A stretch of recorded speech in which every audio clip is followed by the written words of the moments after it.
পূর্ব থানার সাবেক যে ওসি শাহ আলমকে যারা ছেড়ে দিয়েছে তারা কত টাকার বিনিময়ে ছেড়ে দিয়েছে সেটাও পাস করতে হবে। উত্তর পূর্ব থানায় থেকে যে এখানকার আন্দোলনকারীদের উপর গুলি চালিয়েছে, ছাত্র জনতাকে হত্যা করেছে, সেই হত্যাকারী খুনিকে তার এই দোসররা আবার ছেড়ে দিয়েছে।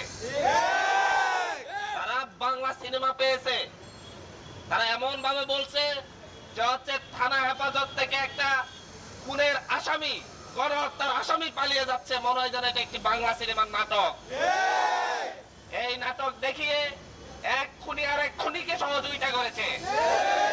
এই পূর্ব থানায় যারা তাকে সহযোগিতা করেছে তাদেরকে আইনের আওতায় নিয়ে আসতে হবে। আমরা ছাত্র জনতার খুনিদেরকে ধরবো আর আপনারা ছেড়ে দিবেন, এমন হতে পারে না। বাংলাদেশে পুলিশ সংস্কারের কথা আমরা বলছি, কিন্তু সেই সংস্কার এখনো আমরা চোখে দেখছি না। আমরা দেখছি এখনো চাঁদাবাজি হচ্ছে, ঘুষ হচ্ছে, এখনো ঘুষ বাণিজ্য চলছে। উত্তর পূর্ব থানার সাবেক যে ওসি শাহ আলমকে যারা ছেড়ে দিয়েছে তারা কত টাকার বিনিময়ে ছেড়ে দিয়েছে সেটাও পাস করতে হবে। নাকি তারা নিজেরাই উত্তরা পূর্ব থানায় তৎকালীন খুনের সাথে জড়িত এবং শাহ আলম অ্যারেস্ট হলে তাদের মুখোশ ফাঁস হয়ে যাবে, এজন্য তারা ছেড়ে দিয়েছে সেটাও প্রকাশ করতে হবে। আমি এখানে আসার আগে আমরা প্রশাসনের উচ্চ লেভেলের সাথে কথা বলেছি,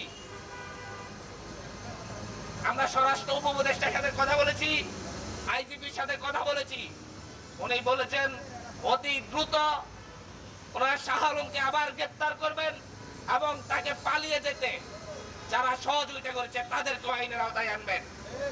কিন্তু আমরা আজকে প্রায় 14 থেকে 16 ঘন্টা পার হয়ে গিয়েছে, এখনো তাদেরকে আইনের আওতায় এনেছে বলে আমাদের পরিলক্ষিত হলো না।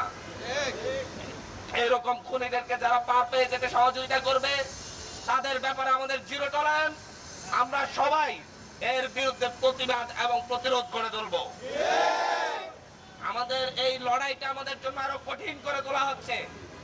আমরা যে লড়াইটা জুলাইয়ে দিয়েছি সেই লড়াইটা বর্তমানে এই লড়াইয়ের চাইতে আরো সহজ ছিল।